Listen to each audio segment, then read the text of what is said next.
रात्री आपण झोपलो की शरीर विश्रांती घेतं, पण आपला मेंदू अजिबात थांबत नाही.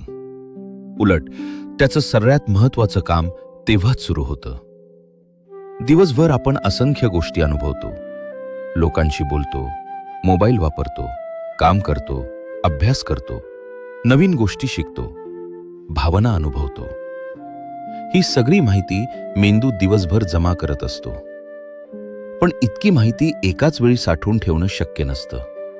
म्हणून झोप लागली की मेंदू रात्रीची व्यवस्था सुरू करतो. तो दिवसभरातल्या आठवणी एक एक करून तपासतो.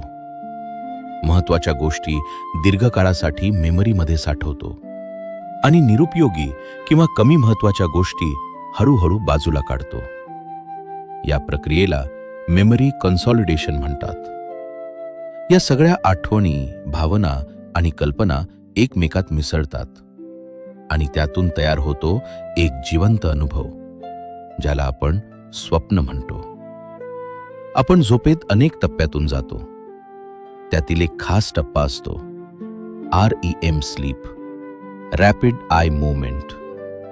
या टप्प्यात डोळे मिटलेले असतात, पण ते वेगाने हलत असतात. हाच तो वेळ असतो जेव्हा सर्वात जास्त स्वप्न पडतात. यावेळी मेंदू खूप ऍक्टिव्ह असतो. जवळजवळ आपण जागे असताना जितका असतो तितकाच. स्वप्न आपल्या भावनांशी खूप जोडलेली असतात. दिवसभराचा ताण, भीती, आनंद, एक्साइटमेंट मेंदू झोपेत प्रोसेस करतो. म्हणून परीक्षेपूर्वी परीक्षा, मुलाखतीपूर्वी मुलाखत किंवा ज्या गोष्टीची भीती वाटते त्याचं स्वप्न पडतं.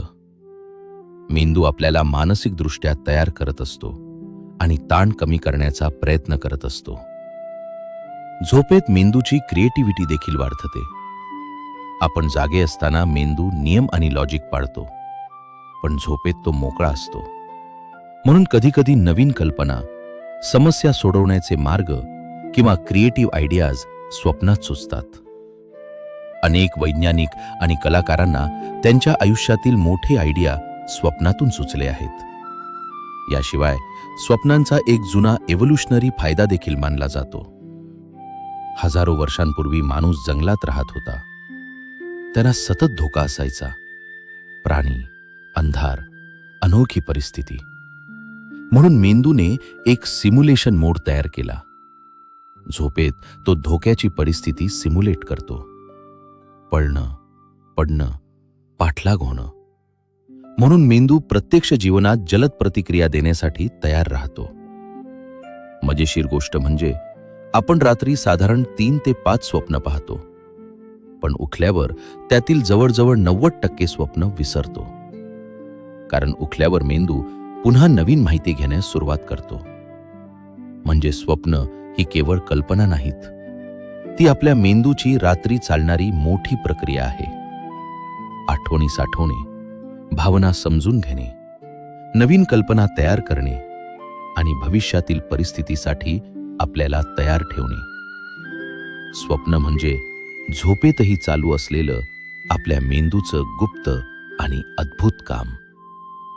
म्हणून पुढच्या वेळी तुम्हाला एखादं विचित्र, सुंदर किंवा भीतीदायक स्वप्न पडलं तर ते फक्त स्वप्न आहे असं समजू नका. त्यामागे तुमचा मेंदू शांतपणे काम करत असतो. तुमचं आयुष्य अधिक समजून घेण्यासाठी, तुमच्या भावना हलक्या करण्यासाठी आणि तुम्हाला उद्याच्या दिवसासाठी तयार करण्यासाठी. झोप म्हणजे विश्रांती, पण स्वप्न म्हणजे तुमच्या मेंदूची रात्रीची अद्भुत कार्यशाळा.